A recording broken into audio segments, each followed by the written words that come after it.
Good morning, everyone, and what a way to start off the final day with today's distinguished panel. Our moderator for today is Ms. Jodi Ito. Most local IT professionals and Hawaii AFCEA members know her. She is a local cyber rock star. Our Bruno Mars of the cyber industry. Oh. If you're not familiar with her, you should be. That's impressive. She currently serves as an information security officer at the University of Hawaii. She's responsible for the security and protection of the information assets for UH, which includes the development, management of the security programs, conducts risk and vulnerability analysis for critical assets, investigates cyber incidents, and develops training on information policy across the entire UH system, which spans across 10 campuses that include the outer islands. Rockstar, right? Can you imagine the challenges she and her team are faced with every day defending UH's infrastructure, especially with students utilizing BYOD on campus, bring your own device. Most importantly, she's inspiring and shaping the next generation of cyber and IT professionals. Some that one day will be the next AFCEA keynote speaker or part of the distinguished panel, such as this. It is now my pleasure and honor with introducing this morning's moderator, Ms. Jodi Ito. Well, thank you very, very much for having me here, and that you did totally embarrass me. But I have had the great fortune to have been working at the University of Hawaii for over 33 years and have actually seen it change from the punch card days when there was no internet to the totally interconnected world that we live in today. And so thank you for having me here and being able to share my experiences, plus being able to be part of this very illuminous panel. And I am just actually intimidated to be here with such a wealth of information and experience coming from all of the different areas of our government, as well as hopefully we'll take questions from the audience too. So I understand if you can text your questions, we'll be able to address them during the panel. So we actually have 90 minutes for this conversation, and I really do want it to be a conversation and an open discussion. I noticed cyber was a huge part of this year's conference, and that's just because that's the world we live in today. So I am happy to see all of the junior ROTC students here because you are our leaders of the future. And I hope that you embrace this opportunity as well as engage moving forward, especially for me personally, cybersecurity is very important. There's about, I said, maybe about 1.9 million jobs globally that's available in the cybersecurity field, and we cannot graduate students enough from the universities. So please consider that in your futures. So without further ado, I'm actually going to introduce our panelists and ask them one by one to introduce a little bit more about themselves, as well as tell us a little bit about what they do to frame the conversations for today. So I'd like to start with Vice Admiral Nancy Norton. So she is the Director of the Defense Information Systems Agency, DISA, the Commander and Joint Force Headquarters Department of Defense Information Network. And I just learned that from my National Guard. They call it DODIN, affectionately. Right. So thank you very much for being here. So why don't you introduce yourself, and then I'll move on to Jeff. Yeah, so obviously I'm in the Navy, but I'm in a Joint Command now, and I am the Director of DISA and the Commander of the Joint Force Headquarters DODIN, which is a dual hat, unique relationship, unique opportunity for me. In my hat as the Director of DISA, I work for the DoD CIO. I used to work for Dr. Zangardi when he was in that position. You're much happier now, right? No, I miss you tremendously. And so from that side, on the OSD side, that gives all the policy and direction for how we operate the backbone of the DoD networks and number of enterprise services and cybersecurity requirements at the Tier 1 Internet access points, and for all of our networks, CIPRNet and NIPRNet and coalition networks. Telecommunications across the board, SATCOM requirements, nuclear command and control systems, tactical services for the warfighters, We do a tremendous number of things. We have locations in 37 different places around the globe. And of course, for those who are local, you know the face of that as DISA PAC. Colonel Joe Delaney is the commander of DISA PAC that's setting up here. And they are in direct support of the PACOM commander and the subordinate forces in the PACOM theater, working very closely with the PACOM J6, General Friedenberg, and all of the forces. And then we have field offices in many of the locations around the theater as well. So Okinawa, Japan, Guam, Alaska, Korea, I think I hit them all. And we do that in every theater as well. So we have a similar kind of construct and direct liaison with the combatant commands for all of our combatant commands across the world.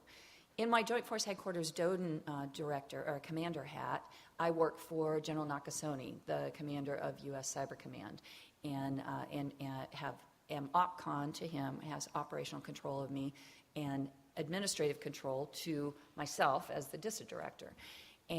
But in that hat, I'm responsible for command and control and synchronization of DODN operations and defensive cyber operations for all 43 DoD component activities, all of the combatant commands, all of the services, all of the DoD agencies and field activities, and trying to synchronize the efforts of the roughly 250,000 people in the DoD that are part of the cyber workforce, and trying to move all of that in the same direction to increase our capability and our speed of pacing the threat.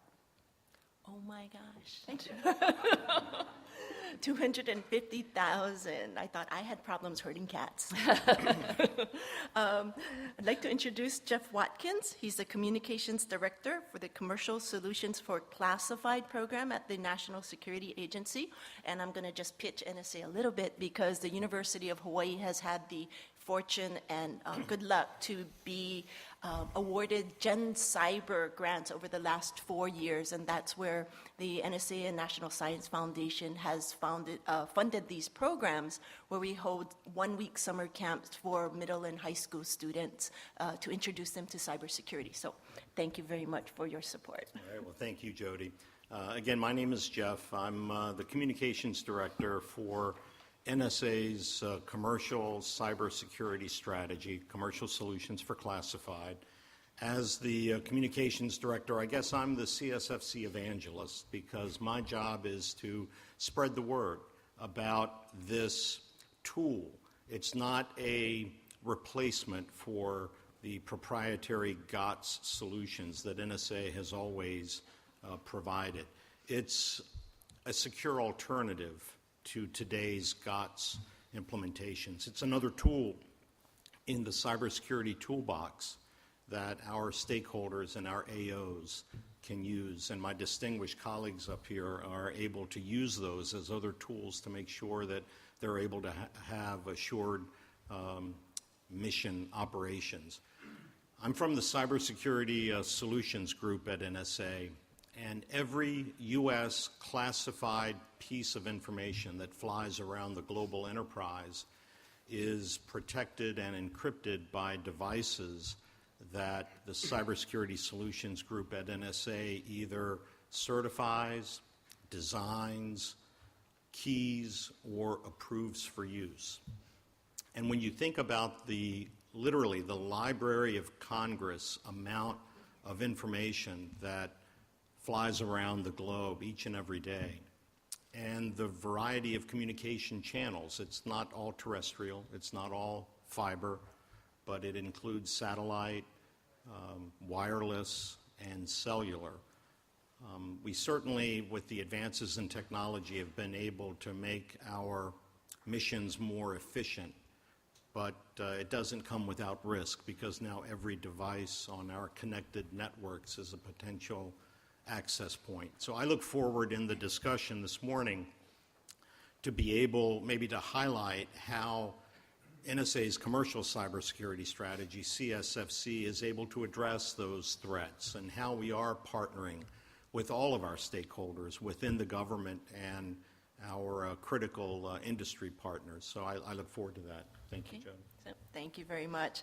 And definitely not least, but last, Dr. John Zangardi, who is the Chief Information Officer for the Department of Homeland Security. And I do want to thank you because I am currently engaged with your NKIC RVA folks right now. So I don't know if you want to share some of your opportunities for the private sector to benefit from some of the Homeland Security opportunities, but I'll just throw that out there because I'll throw curveballs. Curveballs are okay. Slow ones too are good. Okay. Yeah. So I spent most of my life in DoD. So rolling over to DHS it's a different animal. Let me explain that a little bit. So the diversity in DoD, when you're there, you think it's huge between the different services. But when you walk over to the Department of Homeland Security, there's 22 components. And since we're talking cyber here, let me just talk a little bit about risk. So when you look at the components that are within DHS, they all view risk differently. And so it's a complex organization. So you all know what FEMA is. FEMA runs to an emergency. So their tolerance for risk, because they got to rush into an area where there's no IT support or the environment's bad, there's no power, whatever it is. So their tolerance for risk is far higher than my tolerance for risk. And then on the other side of the spectrum, you have something called the Secret Service, and they protect the president. Their tolerance for risk is very low. Yeah. So you've got that environment to deal with, 22 components with very different missions. And whether you know it or not, DHS touches each and every one of your lives pretty much every day. If you think about everything you buy in a store that's imported, it comes through Customs and Border Protection, right? That runs on my network. When you go to the airport and you're checking in with TSA, and please don't complain to me, I don't run TSA. That check of your ID is done off of our network, so that response has to be very quick. And as we move to biometrics in the future, where they're going to do facial scans and whatnot, that's got to be even faster. So as you look at the complexity of the mission, it's very complex. It's more complex than DoD. The complexity that I don't have that Nancy highlighted is the same scale and the same geographical spread. Even though we're in about 21 different countries, it isn't the same sort of scale, but the complexity of mission drives a lot of the concern. We're also far more mobile, and we operate more in an unclassed environment. Generally, when you walk into the Pentagon, you sort of put your mobile device on a shelf and kind of forget about it all day long. They're on it all day long. This is the way we run. It is constant. So mobility is our future. It's right there. So I worry a lot about endpoint security. I worry a lot about my international phone policy. I spent a lot of money on burner phones because I give people phones for going overseas. And how do I secure that in the future? Cyber hygiene is something I push very quickly. At headquarters, we're right now 90% complete on Win 10. We're pushing those things hard. There has been a lot of legacy, though, left at DHS, and that impedes our ability to move forward faster on those hygiene and modernization issues that we look at. So as I come in right now, what we're looking at doing is redoing our network, modernizing it, and moving it to a different environment. We want to go to software-defined networks, zero trust. We want to really start building in a different security mentality. We're looking at changing our security operations center footprint. We currently have 16. We want to standardize and then consolidate. So that's a pretty major discussion within our organization. How do you go about securing the network when you have such diversity of mission? So just think about the tool sets that people might want. They're not all the same. The big thing that really gets me right now is talent. Hiring talent is becoming incredibly hard. We don't compete on salaries, and the security clearances are a burden, but bringing people on through the hiring process is hard. What we're looking at doing right now is increased internship programs, working more closely with schools like George Mason University because they're in DC, and bringing that talent on younger. I've also instituted and got approved cyber pay for my folks who work in the cyber area. So to finish up, as the DHS CIO, I report to the Deputy Secretary of Homeland Defense, but the responsibility of the job is operations, acquisition, policy, and security. It's the full gamut of stuff. So security is important to me because it will get me in trouble if it goes wrong. Well, thank you very, very much for all of that, sharing your background and your perspectives from your respective agencies. So public news feeds are constantly churning reports of all of the different threats ranging from isolated individual hackers to nation-state sponsored groups.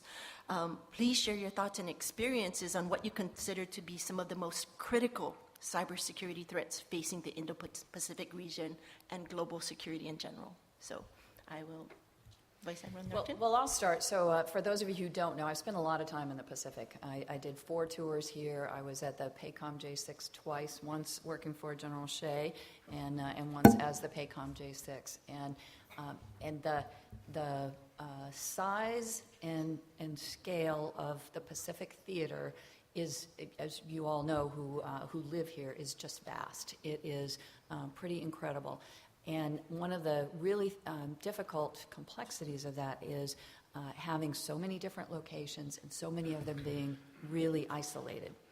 And as you know, all of you know that our telecommunications are not magic. They have to ride over something. So they either ride over the RF spectrum or they ride over terrestrial connectivity. And so when you're talking about being in the middle of the Pacific Ocean for Hawaii, that means a lot of subsea cables and a lot of very potentially vulnerable cables and cable landing stations at every one of our land masses. And the alternative to that, of course, is satellite communications, which is slow, relatively, low bandwidth, very expensive, hard to replace, hard to augment very quickly. And so that's probably the most critical aspect of this whole theater. And even more so when you talk about moving to operate in different places than what we normally do, places that don't necessarily have the kind of permanent high-speed connectivity that we need for long-haul telecommunications. Because everything that we do and that we move to requires more and more bandwidth. You all know that because you see that every day in your personal lives.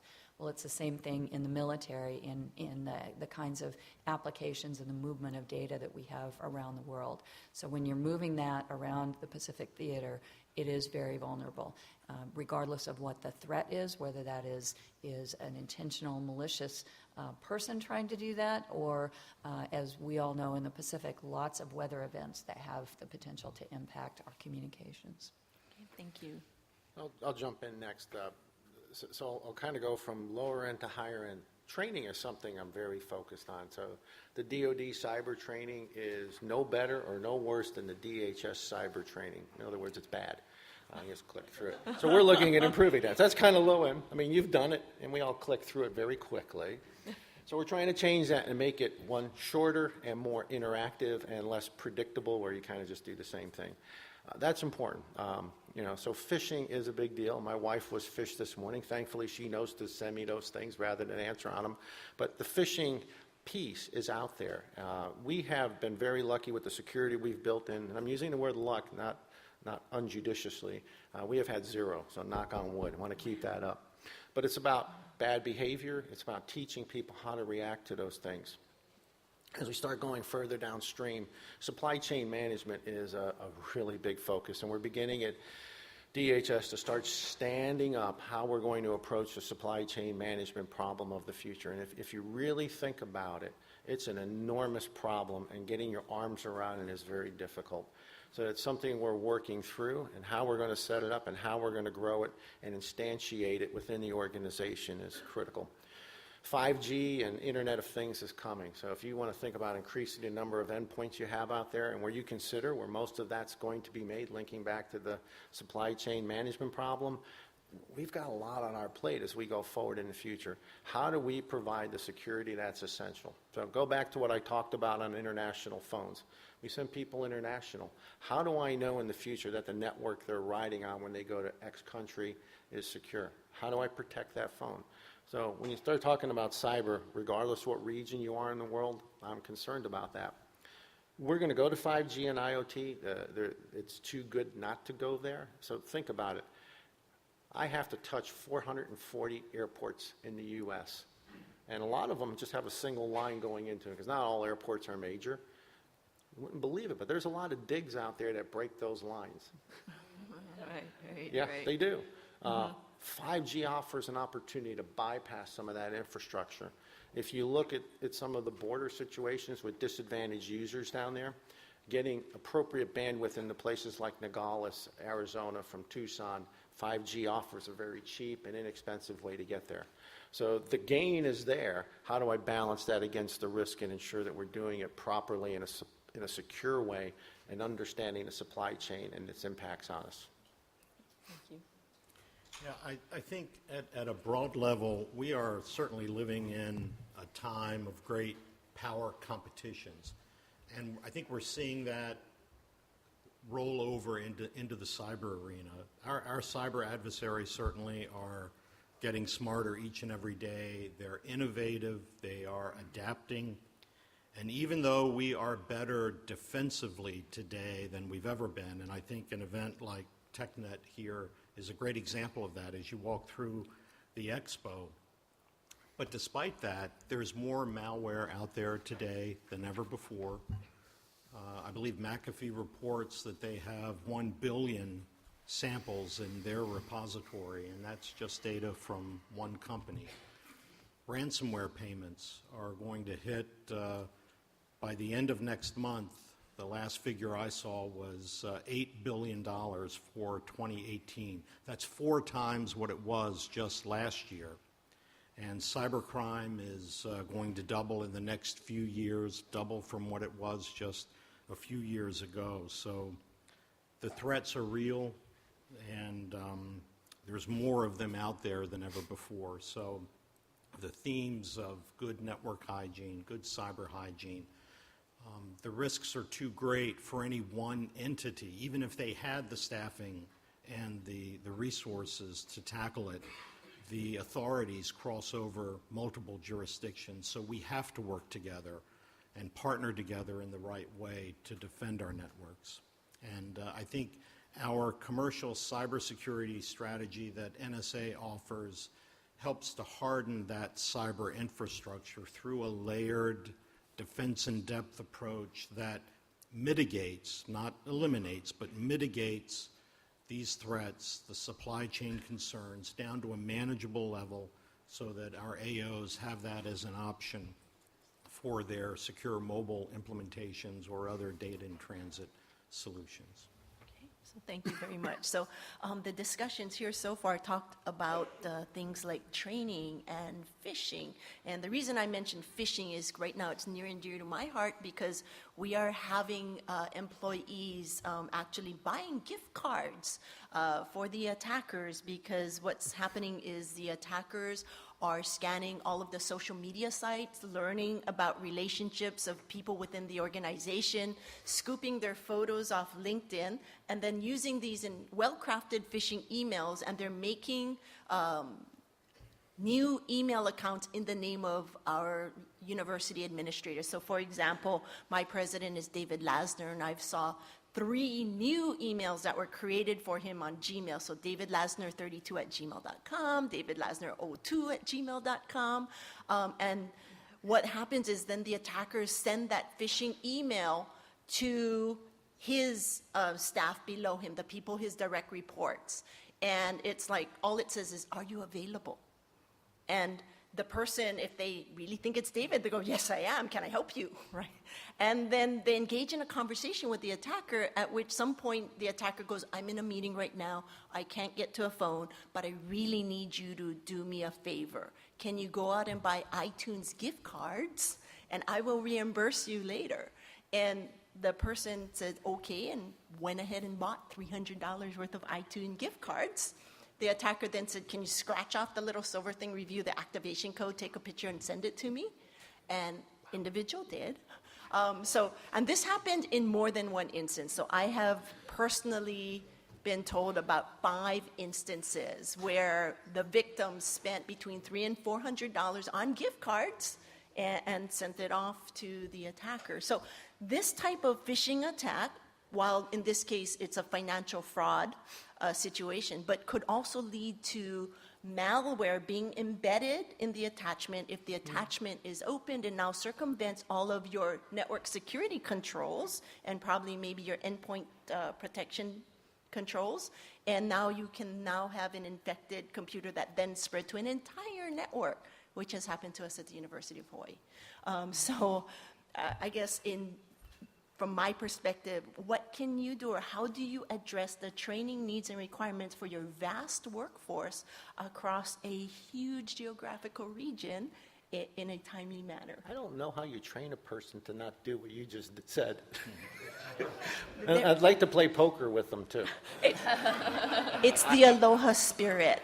And I actually tell this to people I talk to, it's the suck up thing. Yeah, it's hard. I mean, there is always a lowest common denominator out there that you have to deal with on the network. So, in general, I block social media. I block Gmail, Yahoo Mail, all that. They can't use it. I've taken it a step further. I issued a policy when I got there that you can no longer you can't use your DHS email to be on social media, right? For a couple different reasons. One is that you are representing yourself, and that could be viewed as an endorsement from DHS, but more importantly, you're using your work email to log into Facebook, not appropriate.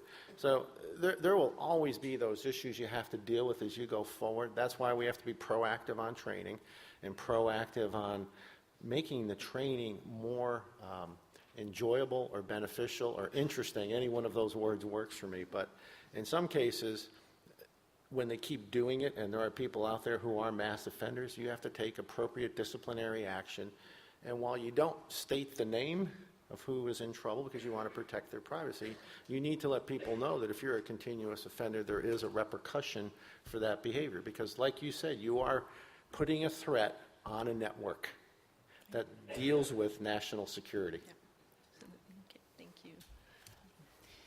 For the DoDN, we have very much a defense in-depth strategy at the tier 1 internet access points where we block malware, we block, we disable hyperlinks, those kinds of things, so that so that much of that, actually over 85% of the email that is inbound to the Department of Defense is discarded at the internet access points every day.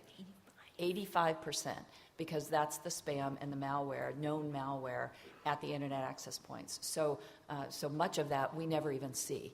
Most of that we never even see. Some of it gets in because it's not known malware, it's new, or it is very cleverly characterized in a way that comes in. And of course, disabling hyperlinks doesn't mean that an individual can't cut and paste something into a browser and go ahead and link to that. But we also do things at the the tier 2 and tier 3 endpoints to block people from going to known bad sites. So both inbound and outbound, we have automated mechanisms to keep individuals from doing dumb things. And the reason for that is because no matter what we do for training, people will still make mistakes. They will still do dumb things. They will either fall for a really good phishing attack, or they will just be careless. They'll be tired, they'll be distracted doing something else, and you know how it is when you're multitasking on a computer.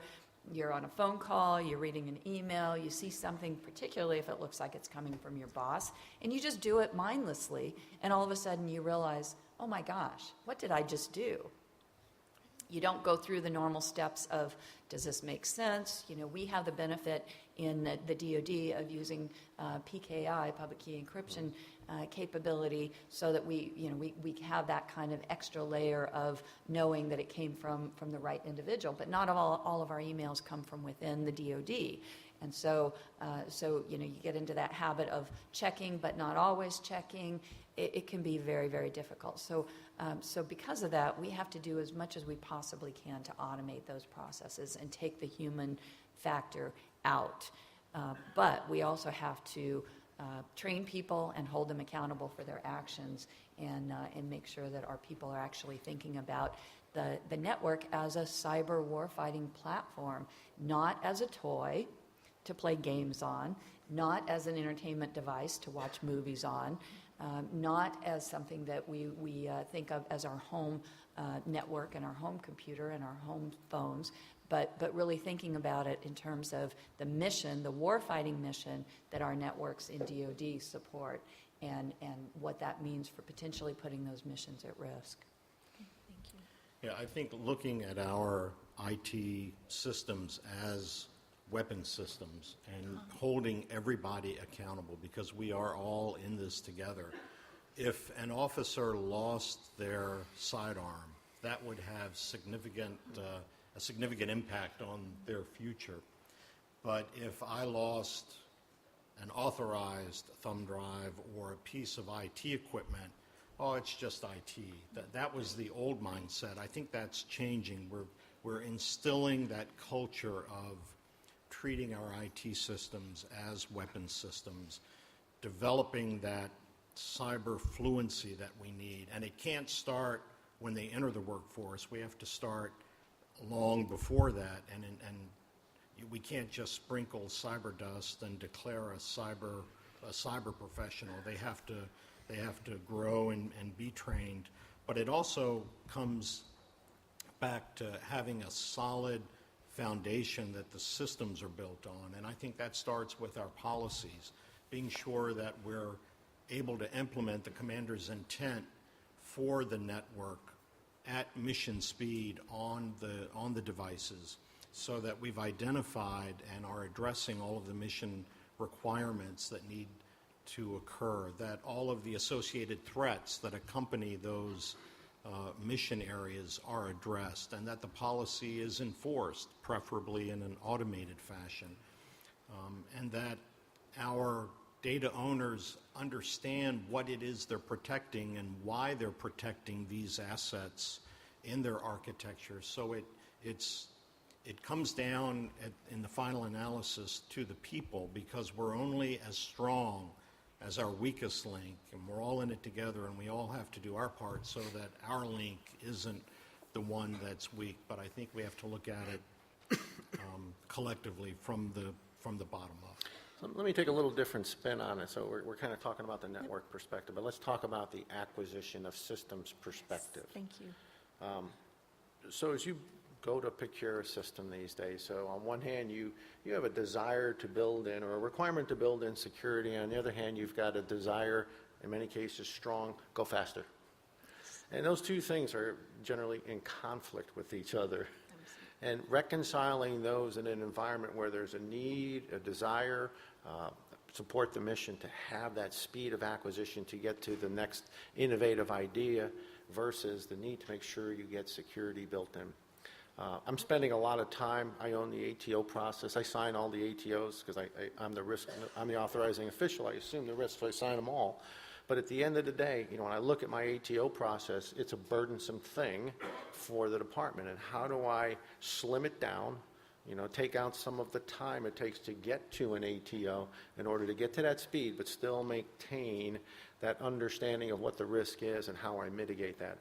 Those are not easy things to reconcile, particularly as you've got, this need to go faster. It's a challenge in the future that it will be there, I think, as long as we're around. So, Can I go in one Sure. other direction as well? So Absolutely. we talked a lot about the systems, Yep. but another part of that is the data itself, the information that needs to be protected. So why that phishing attack was so successful is because they were able to very easily get a lot of information about your organization, about who's in charge, who the direct reports are, what kinds of activity would be normal, and so. For all of you out there, particularly you young people, think about what kind of information you're making it easy for people to gather about you so that they can craft that kind of attack in a way that looks very legitimate. If I send an email to people who work for me, they're going to do the same kind of thing, other than, they're probably going to say, I don't think the Admiral wants iTunes gift cards.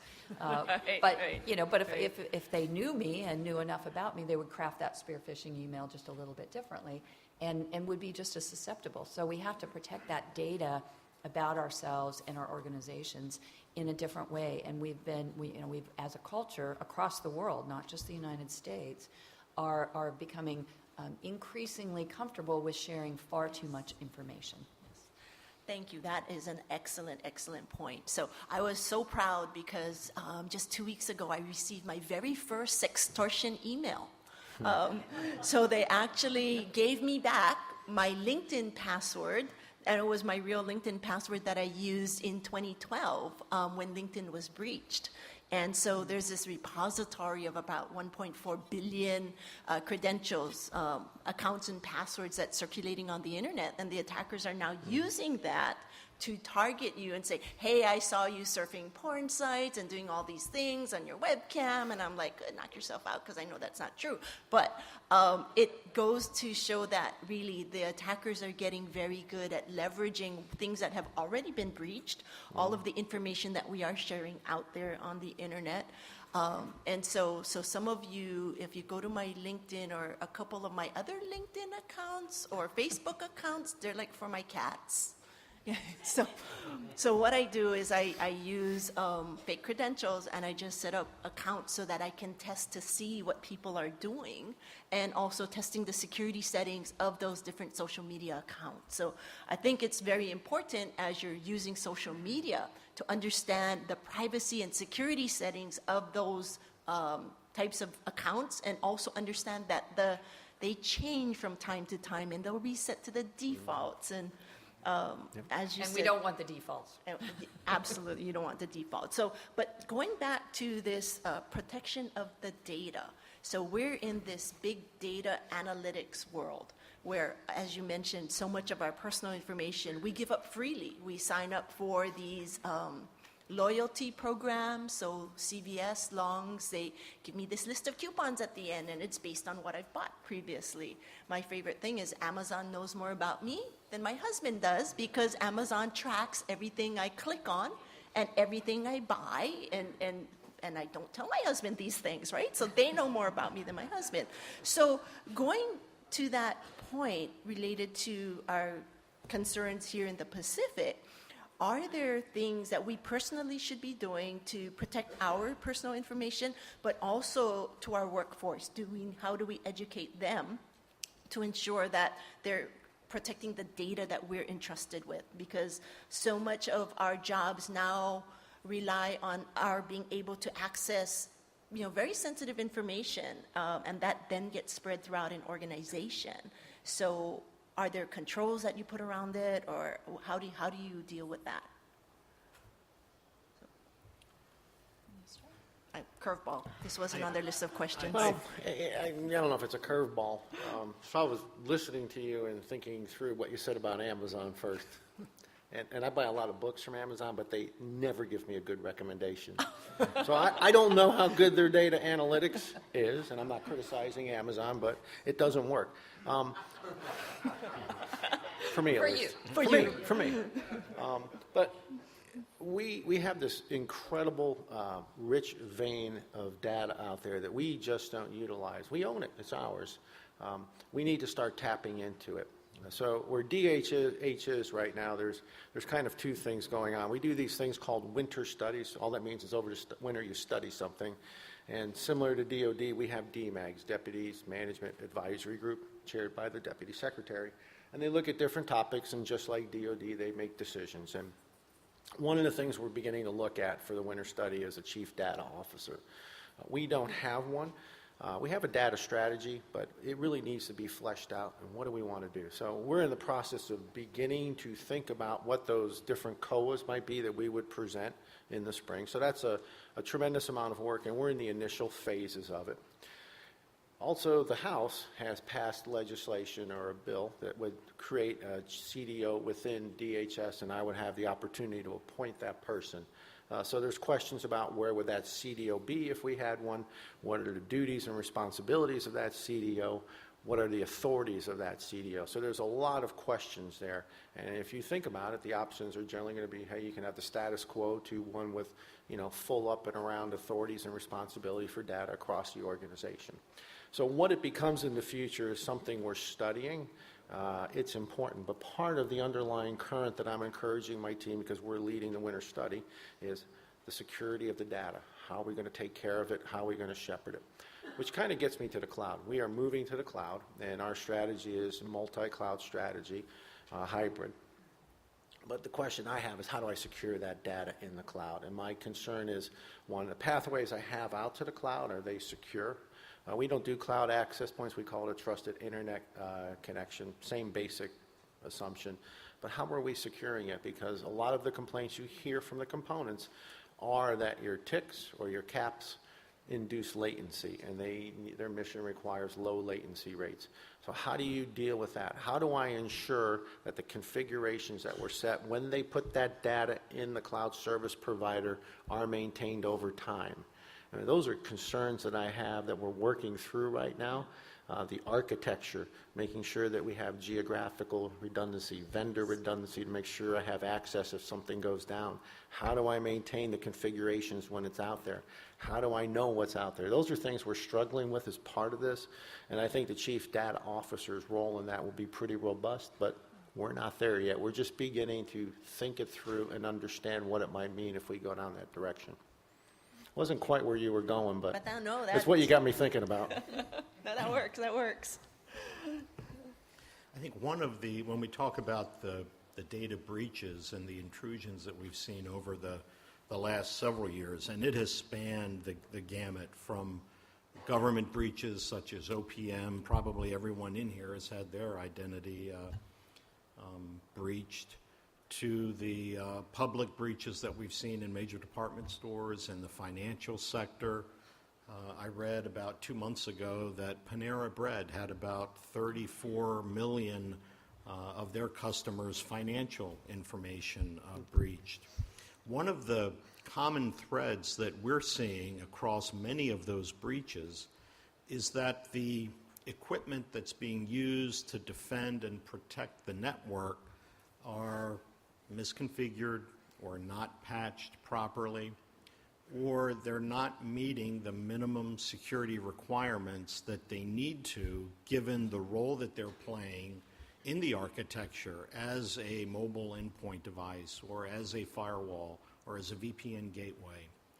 And one thing that we need to do, and through efforts such as Common Criteria and NIAP, the National Information Assurance Partnership, is to make sure that we identify what those security and functional requirements need to be, and then industry builds those products that are defending and protecting our networks that meets those requirements.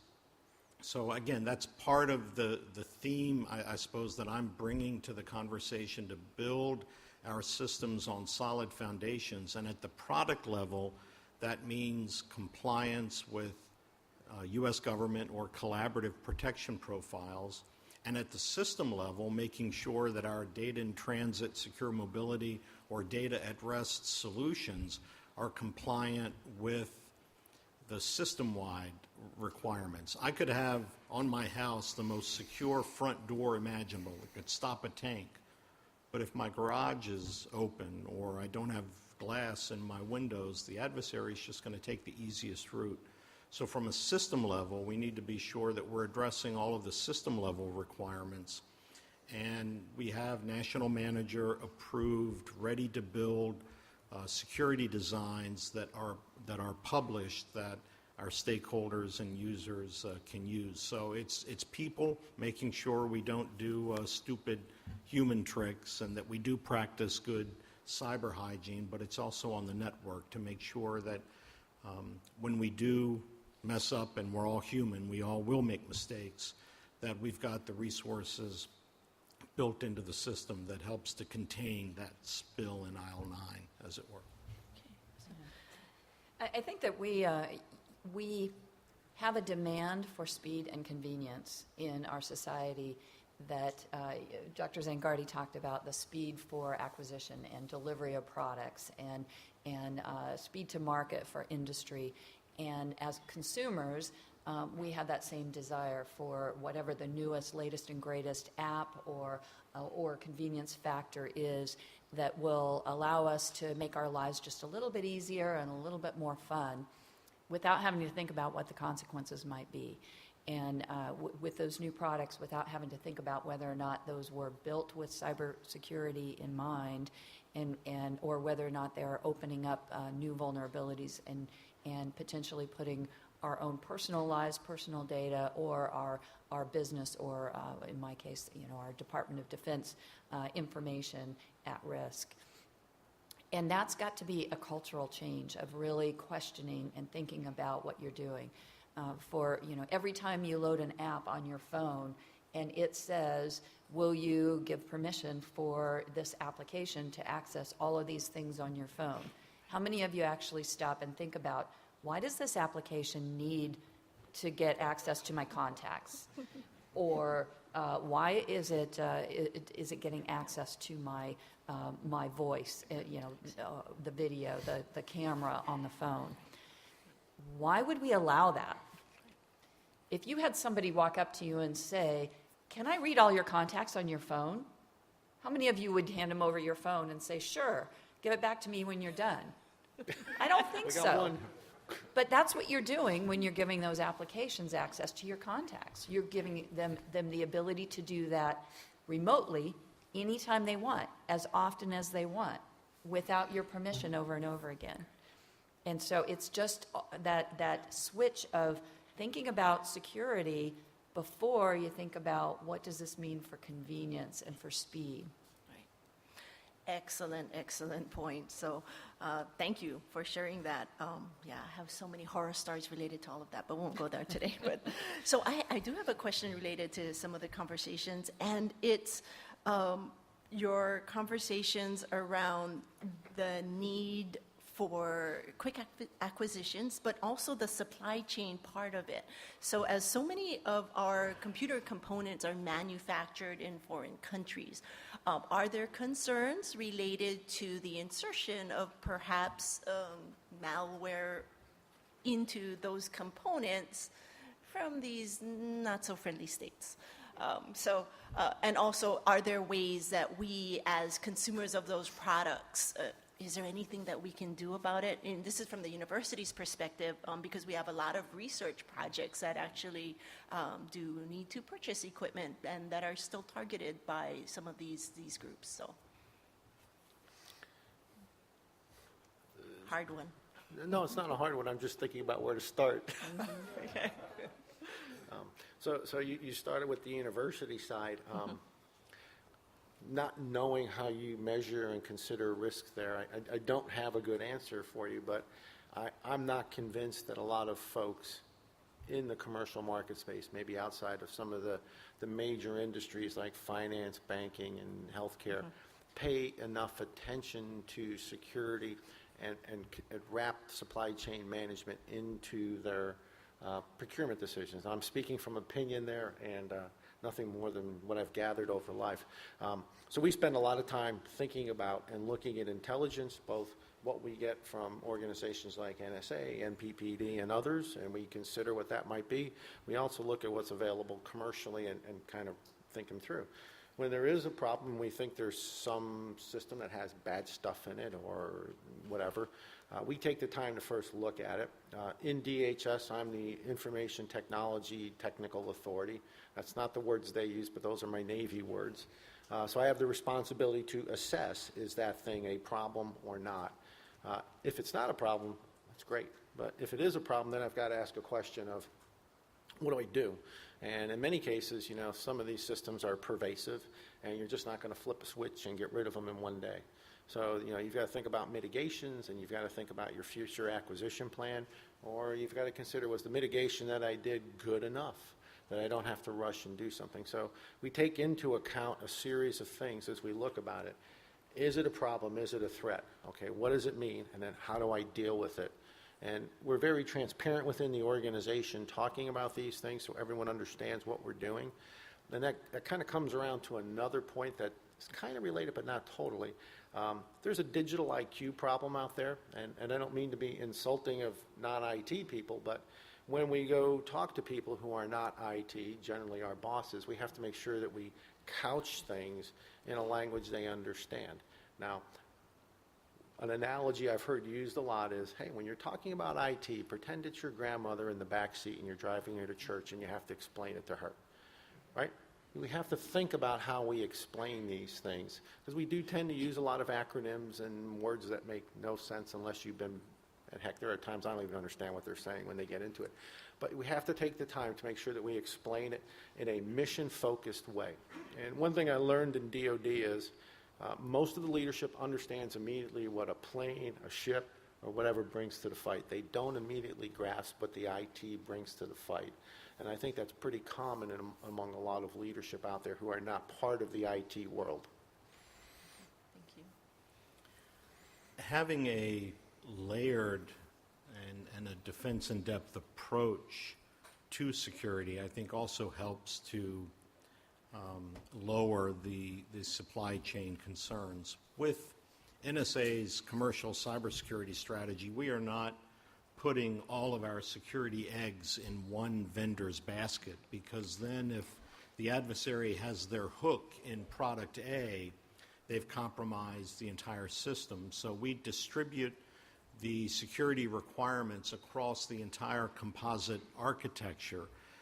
Different component manufacturers implementing different cryptographic libraries. So the adversary would have to have their hook in vendor A's product and vendor B's product and vendor C's product.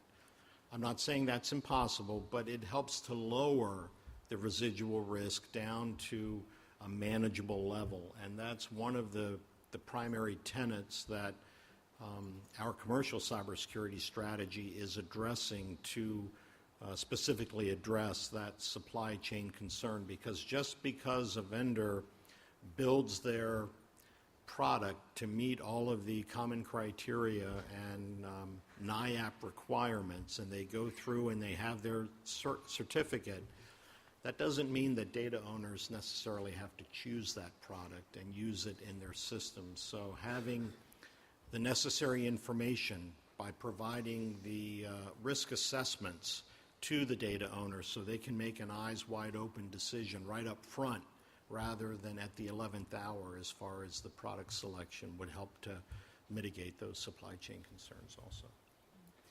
Everything in life is a balance, and as we look at what it would take to very easily operate a large network, that's typically a very homogeneous network. Everything's standardized, everything is common across the world, but that's probably the highest risk when you're talking about a very homogeneous network where, like Jeff was just saying, you know, if somebody is able to get into the supply chain for parts of that very homogeneous network, then they pretty much own the entire network. And so figuring out where you want to introduce heterogeneous components or have smaller, isolated, homogeneous networks so that you're not able to own an entire large portion of the network is really important, particularly for supply chain. The other part is really understanding what is critical to your mission and what parts of your mission do you need to have a much higher level of trust and confidence in the systems that are supporting that mission, and therefore have a much more stringent review process for all of the equipment and the mitigating factors that are put into those types of systems. So if you're talking about something that is used for morale, welfare, and recreation, that's a much lower bar than something that's used for nuclear command and control. And the capabilities and the review process and all of the factors that we put in place to monitor the equipment and understand where it came from, and not just where that equipment comes from the vendor themselves, but also their suppliers and their suppliers' suppliers. And that's where it gets much, much more difficult to understand that. And so you have to prioritize based on mission criticality what gets that extra level of review. So let me take it to another level here. So we've had a very robust discussion in DHS about moving to Office 365. So even among IT professionals, people who do this stuff every day, right, there's still, you have to learn the product. And the product offered a thing called single tenancy, where you're all in one tenant, or multi-tenancy. And we had a very vigorous debate on what kind of tenancy we want to have as our approach. Because once we decide, when we go down that road, it's a long-term thing. Yeah. The discussion was good. The debate was good. I took the single tenancy piece because I knew where my components would be, and I wanted to set up a discussion. And what that forced was everyone to learn an awful lot about the product that we didn't know beforehand. And so that matured our approach. The point I'm making here kind of comes back to that digital IQ thing. You know, what is it that we're talking about? In a lot of cases, we don't know. And that debate on tenancy models really opened up a lot of things that we have to consider on the capability we want to deliver, how we want to handle security. I mean, think about that. It's more than email. So how do we want to deliver that additional collaboration, document version control capability, but yet maintain the security that a single tenancy would give us? Very robust discussion, and we're still fleshing out exactly how we want to manage it as we go to a multi-tenancy within DHS. But the thought process here is you just can't buy things based upon a surface look. You really got to dig into these products because they're complicated. It is. Office 365, wow. So the only reason I say that is we've had those discussions and decided not to do it. So yeah, different reasons, but we're a lot more heterogeneous than I think most organizations are. So going back to a little bit about the supply chain, and you mentioned having to depend on contractors and subcontractors, affectionately known as our defense industrial base. So there's a lot of concern that the smaller or medium-sized businesses do not have the cyber savvy workforce that can help protect them, which would then be a vulnerability up the supply chain. Are there any conversations or thoughts around how to reinforce that security posture within those communities? So we have. So like I said, my responsibility as the information technology technical authority is to determine is there a problem or not. And that means that I have to work with our chief procurement officer to make a decision on how we want to deal with contracts, how we want to deal with those vendors. And that's a discussion that we would have to have based upon the risk. The point you raise is true, particularly among the smaller mom and pops, if you will, that they don't have the same capability. So I think there is an impetus upon organizations within the government to make sure that we're sharing appropriately knowledge so they can make correct actions. It is costly to maintain a supply chain management program and to understand all the risks. Mm-hmm. But that's the way we handle it. If I think there's a problem, first person I engage is my chief procurement officer. How are we going to deal with this in an acquisition manner? There's a couple of different avenues that I think we need to take. One is limiting the data that we give to our subcontractors and their subcontractors. Mm-hmm. I come from a Navy background. I believe in watertight integrity for our ships. You know, you don't have one big open space for a ship because you punch a hole in one part of it and the ship sinks. And yet we built our networks and our data strategy oftentimes to be one big open compartment. And we shouldn't be giving our subcontractors and their subcontractors, their suppliers, information about all of our large weapon systems and platforms and IT systems. We should be giving them just enough data for them to do their part of the job and nothing more, so that if their network is attacked and somebody's able to exfiltrate that data, they get one piece of the information. It's like Jeff was saying, make it harder, make it more difficult for somebody to fill in that entire picture and be able to, to capture all of that data. So that's a different mindset about how we use our suppliers, and that a big part of that is going to have to be on how we write our contracts and what we expect of our major defense industrial base, the big defense contractors. The other part of that is changing our mindset. Dr. Z said it's expensive to do that. Yes, it is. And so our small vendors don't put that money into investing into cybersecurity, but that's because we don't hold them accountable for it. We don't measure their ability to deliver cybersecurity. We measure them on cost, schedule, and performance. That's what we do with all of our program managers. We've got to change that to cost, schedule, performance, and cybersecurity and build that in and have that as one of the fundamental legs of how a vendor provides the capability that they need for what they're delivering to the Department of Defense. We have quite a few small companies who are trusted integrators in the CSFC program.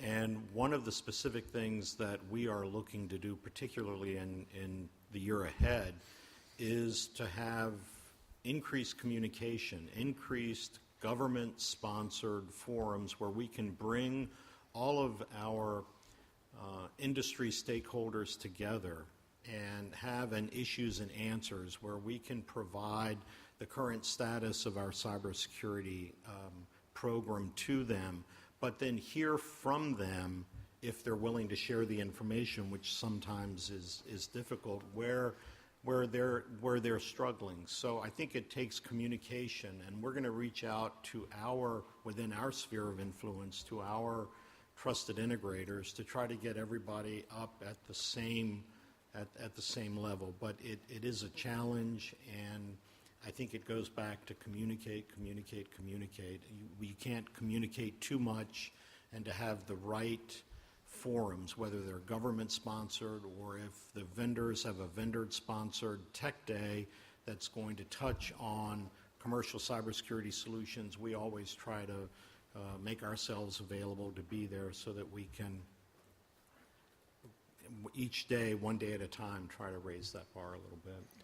So raising the bar is important. So DHS issues binding operational directives. I think you're familiar with it, and I think that industry should pay attention to those because they're out there and the complexity of the systems. If you're buying a server from one of your major companies, there's a lot of software on that server. We have to make sure that what we get from them has taken into account the things that we don't want on it. We continually run scans on our network. If we find stuff, we take appropriate action, because it is possible in a multi-layered vendor subcontractor environment that something slips through the cracks. So you have to be on the offense too, on your network. One of the things that our three organizations are doing, really working hard on, DHS, NSA, and Joint Force Headquarters Doden, is sharing information about the attacks that we're seeing in our own parts of the network, on the DoD networks, on the DHS networks, and what NSA is able to see, and getting that kind of information as quickly as possible to an unclassified level out to our government networks and industry partners to help them understand where the vulnerabilities are and what is most likely to be exploited whenever we can. We've got concerted efforts at automating that process more and more so that is seamless and all manual, all automated, machine-to-machine data sharing, and we have to do more of that. So actually, that was the next question I was going I'm to sorry, ask. Jodi. No, perfect segue, because here in Hawaii, we've recently stood up an organization called Cyber Hawaii, which we are trying to have positioned as an information sharing and analysis organization, an ISAO organization, to help pull together government and private sector to do some of that threat sharing. So how do you build the trust within that group of people? Because historically, private sector doesn't always trust government and vice versa. So how do we as a community craft and help raise that trust bar so that we are willing to very publicly come here and say, University of Hawaii had 5 data breaches in a class action lawsuit, which we did, but to be able to learn from each other as well as to gain that additional threat intelligence into our threat feeds, as you're talking about the machine-to-machine exchange of that. Mm-hmm. So, and because that would also mean that we would need to standardize on a technology or delivery mechanism for those threats to be ingested into our protection strategies. So, well, I actually think that there's no better place to do that than Hawaii. I've always thought that Hawaii is the perfect microcosm for doing anything that requires interaction between government, military, industry, and academia, because you're all together on the island, and being physically co-located and being able to very quickly and easily work together on a personal level to help build that trust. And everybody is represented here because there's so much government and so much military on this island that it is easy to build those personal relationships.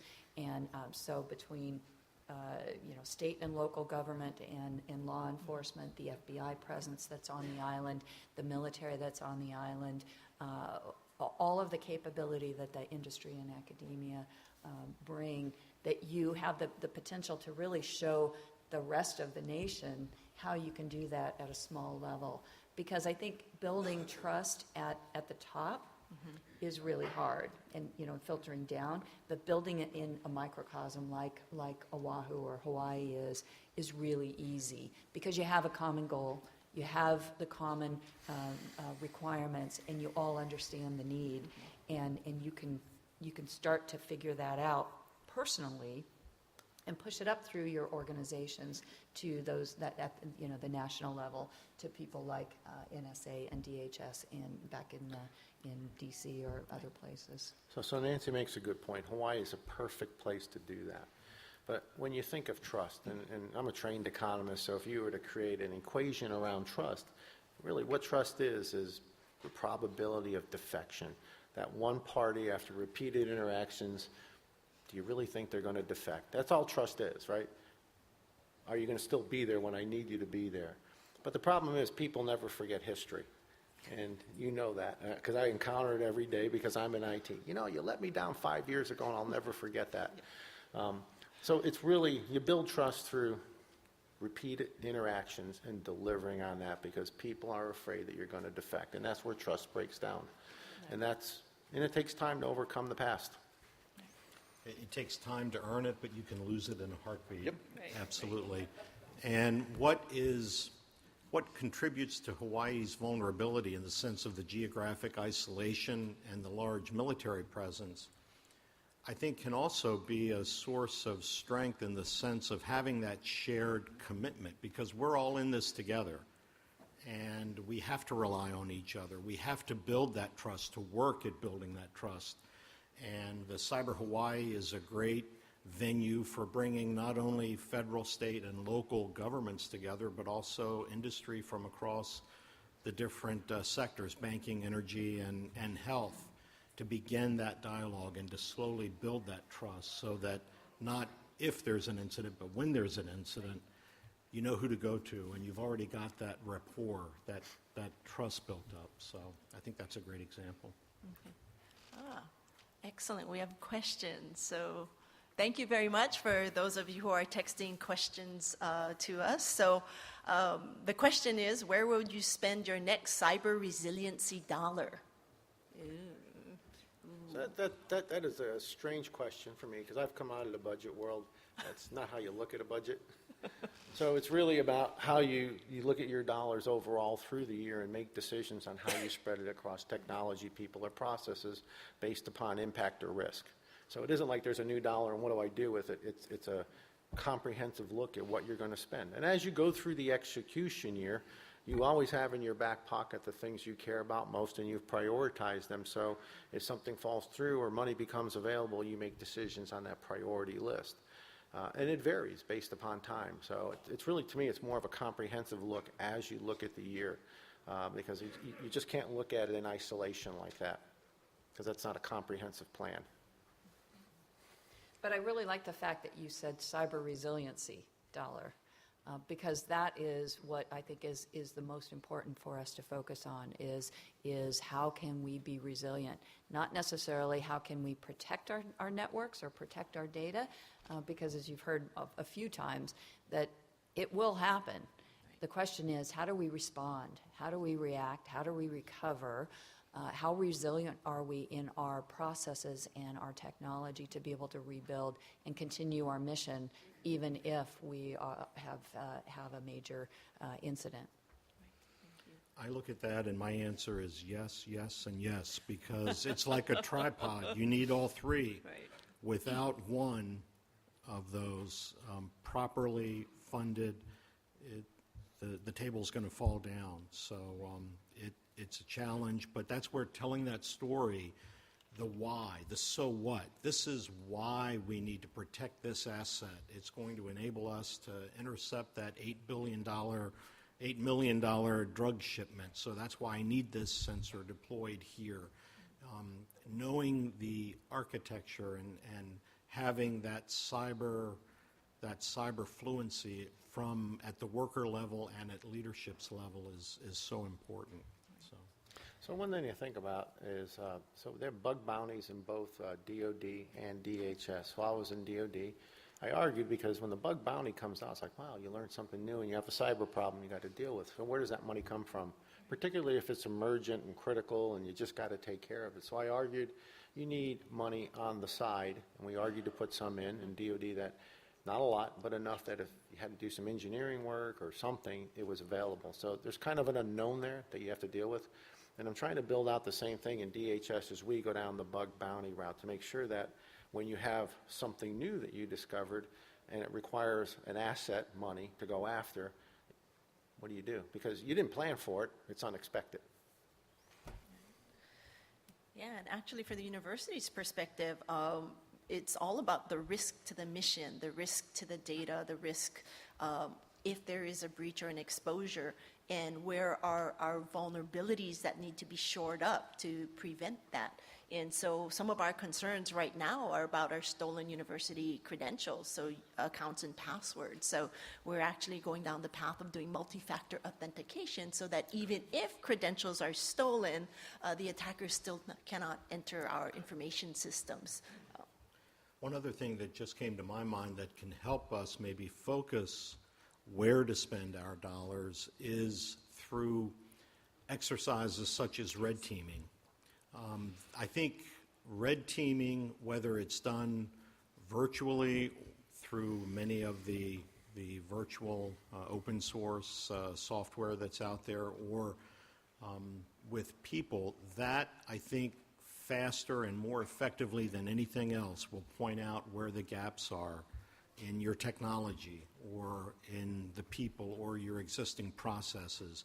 And that will help you craft a much better business case and have your best practices in place. So every now and then, the use of an ethical hacker, encourage that friendly fire on your network, as people have said, I think can go a long way to helping us focus on where we need to use our resources. Are there, so good point. Any other question? Oh, here we go. Next question. Could you give us an estimate on the percent of threats that could be eliminated through basic good hygiene, discipline, and accountability? Excellent question. That's a tough one. I don't honestly know the number other than say it's significant. I don't know if you two guys have a sense of that. It's way up there. Like I said, 85% of our email is stripped off automatically because it's really easy to tell that that's malicious. Add on all the things that if we were doing all good hygiene, you get to a few percent. The hard part, though, is that's because we make it easy. So why would any bad guy take a really difficult approach to attacking our networks when they can be successful with easy approaches?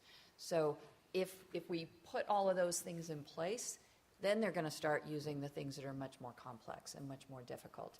And so even though you might think, well, we could close almost all of the vulnerabilities and therefore we would eliminate any risk to our networks and risk to our mission, no, that's actually not the case. It's just that we would be raising the bar significantly, and what would be left would be much harder to counter.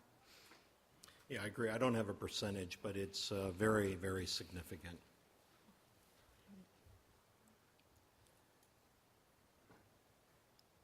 How far off are we from using homomorphic encryption solutions to do analytics on encrypted data at rest? Ouch. Jeff? I have a new word for the day there.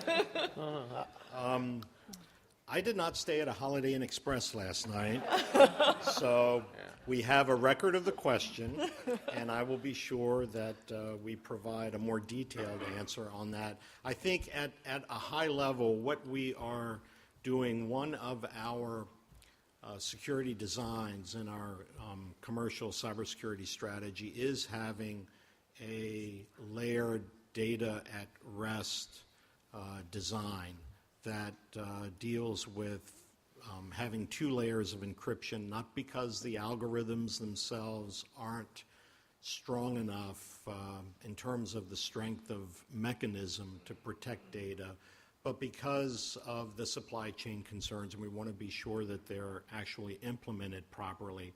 So we have file encryption and disk encryption. And our data at rest capability packages are one of the most mature in the design. And we're working on the next design for that. And we have our quote-unquote technical community.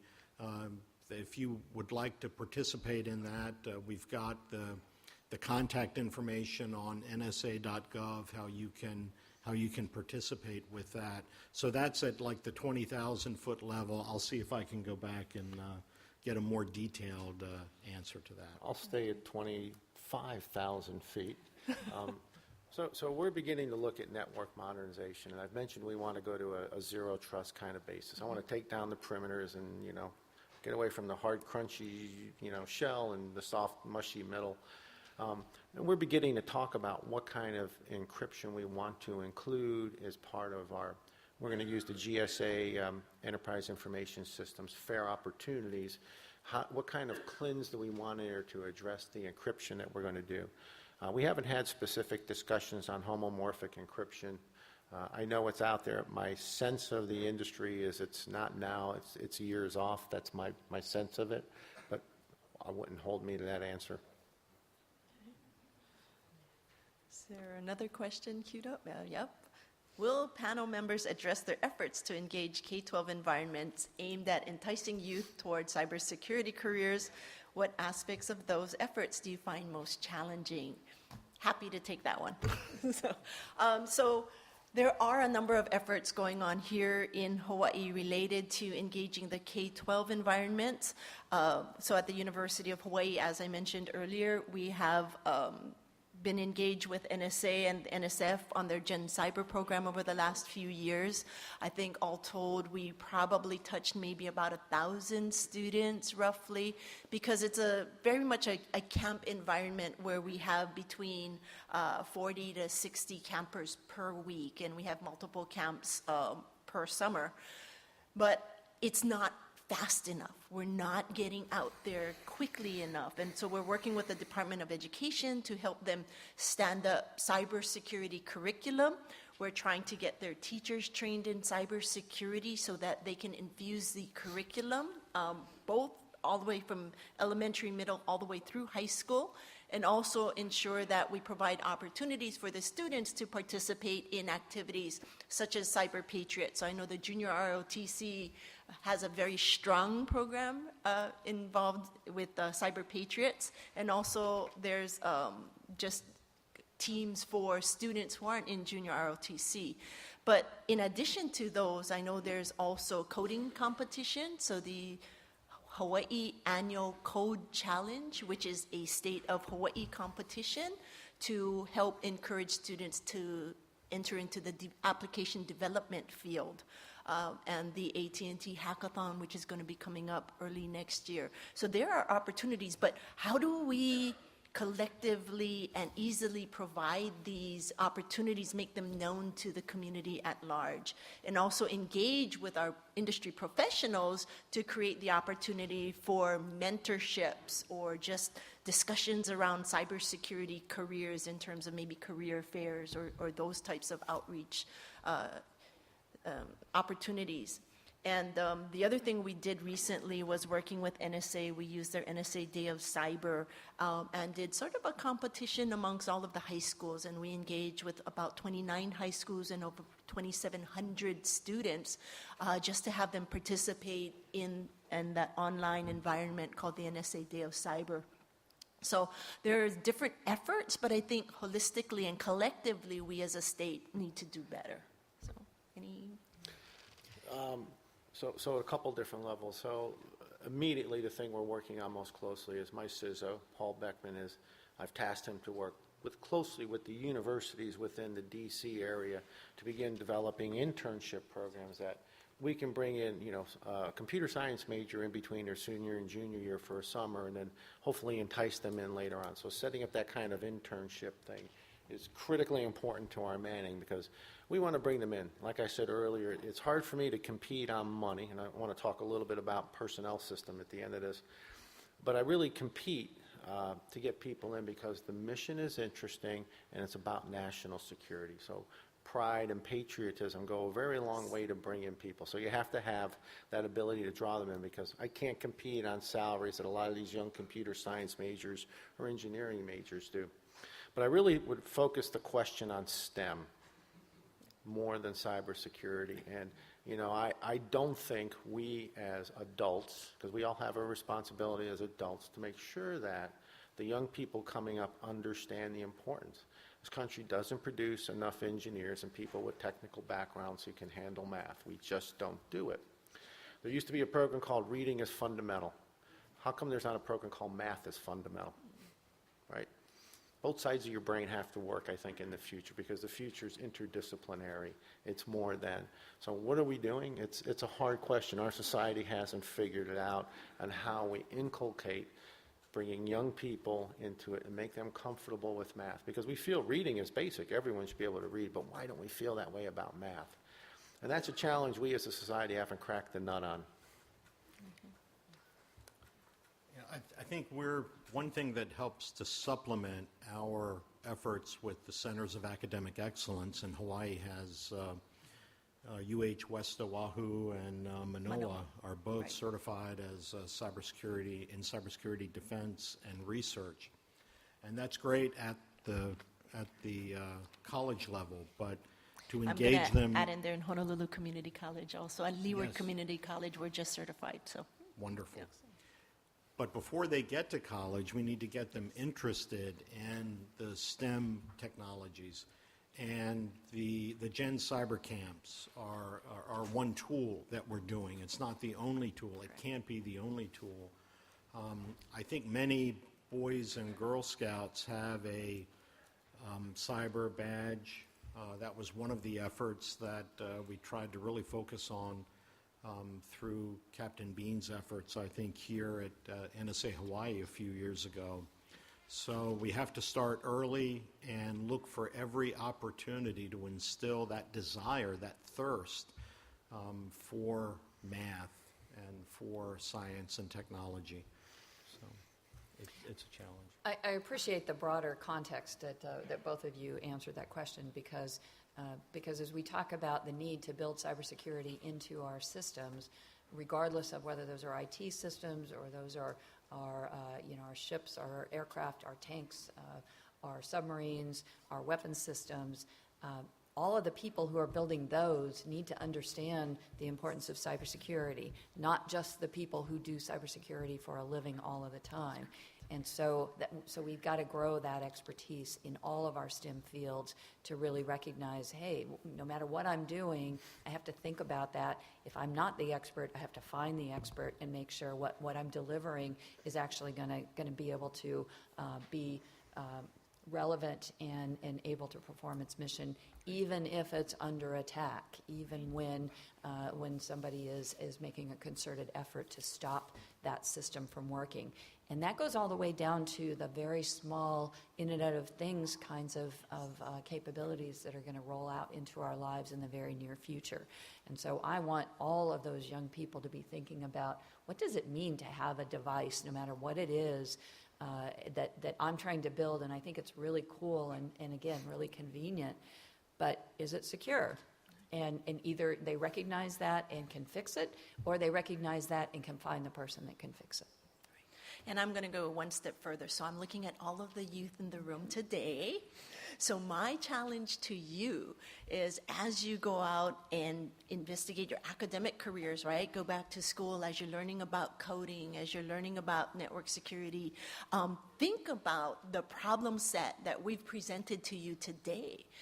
What are some of the things that you can invent in the future to help secure our operating systems, our applications, our hardware. All of this really will depend on all of us, and you're an integral part of this ecosystem. So please, take it to heart. I'm looking at you as being the future leaders, and so thank you for being here today. So, and that's my throwdown at you. So next question, are technical certification skills set at the proper level or set at the level we think we can recruit? It's a big question. Yeah. Let me try to tell you what we're trying to do within DHS to sort of get at what I call the cybersecurity personnel system. So we want to make an effort to hire the first person under this new personnel system next year. Knock on wood, that's our objective. If you think back and you look at the current government system for hiring people, it was established in 1923. Calvin Coolidge was president. And it was modified again, like it was 48 or 49 under Truman. That's the last time they touched the real basics of it.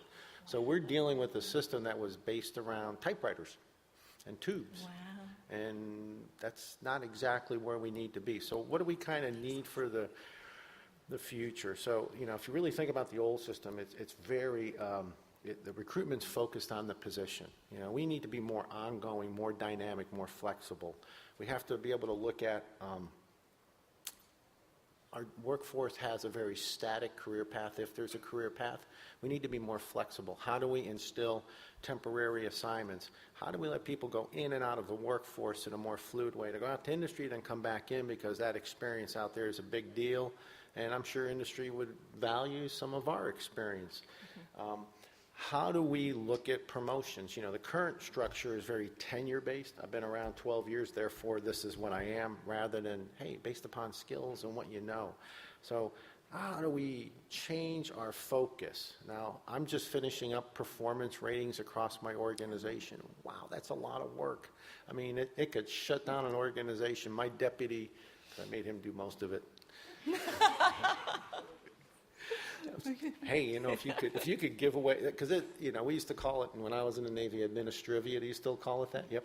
I mean, it's very important. Performance ratings are very important, but the system is onerous. How can we be more?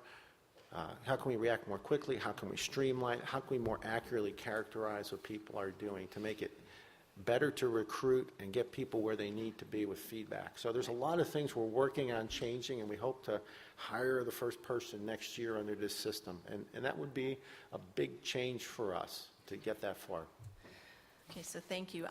So our very polite handler on this side says, respectfully, we need to wrap this up. It's breakfast time. So I actually want to give each of our panelists an opportunity to do a quick summary of your thoughts and summarize some of the discussions we had today. And all of it, again, is steering towards the resiliency of our cyber environment. So, all right. Well, I want to wrap up by talking about the agile workforce that is a priority for me at DISA and Joint Force Headquarters Doden. And Dr. Zangardi just started touching on that, but that's really about, as we see technology change over time, and as we see introduction of new kinds of requirements for things that we hadn't thought about before, things like data science and artificial intelligence and machine learning and different ways of securing our data. We have to grow into that and adapt to that, and our people have to do that too. So we talk about building resilient networks. We have to build resilient people who can continue to learn over their entire lifetime. For those of you who are young and think that once you graduate from high school or graduate from college, you're finished, you're never finished. Mm-hmm. You're never finished learning. And I want all of us to be comfortable with the thought that we will continue to evolve and continue to grow into different ways of doing things as the technology in the world around us changes. Thank you. I think I'd like to end by returning to my theme of laying that solid foundation. A bank owner, if he wants to open a bank, would not rent office space and then store the money in the desk. They would have concrete walls, make sure they've got reinforced safes, make sure that they've got surveillance cameras monitoring the activity, and have uniformed and armed guards making sure that nobody scoots off with the money. In the same way with our systems, we need effective policies that are current, that are relevant, and that are reviewed. We need to know our networks, know what we're protecting and why we're protecting it, so we can tell that story to our leaders to make the financial commitments for the tools that we need. We'll come back to practicing good cyber hygiene, because we're only as strong as our weakest link. And then having those surveillance cameras, in protecting our networks, and having the sensors deployed, and analyzing and correlating that data so that we can take the necessary actions. We've heard it a lot this week that cybersecurity is everyone's business, and if we see something, all of us need to say something. And I thank Jodi for this opportunity to be a part of this wonderful panel, and to be here in Hawaii when back home it's snowing, even as we speak. So I'm in the doghouse. So Jeff, let me second that. I'd rather be here than there. And what's really nice is I didn't have to wear a suit today. Yeah. If we did this in D.C., we'd be wearing suits and ties right now, right? Yeah. Amen to that. So that's big. Hey, this is a good panel. I want to thank you for having me here. It was a pleasure. What's important as we look at the future is recognizing cyber as a full court press. And it's going to constantly change. So we have to be agile in our approach to what's coming downstream, be flexible, be willing to change. And one of the things I appreciate about the Department of Homeland Security is that that's its nature. It flexes very quickly to whatever the mission is. That's what they're used to doing, and that's reflected in how we approach program. We're willing to streamline things to get to the right answer, and we're willing to take into account the risk, right? Manage it properly, account for it, and mitigate it. Those are important things. So as we go forward in the future, we pointed out something very critical. The young people who are coming up, will they have the same skill set that's necessary to come into these positions, the technical skills, the technical know-how to take things over? And we really, as adults here, we need to make sure that we're bringing the importance to kids in school that math is the future, in addition to reading. Thank you. So I want to thank all of my panelists for the very rich discussions that we had today. Thank you to the audience for being with us this whole hour and a half, and especially thank you to the Technic Asia Pacific Conference organizers for pulling us all together. Thank you.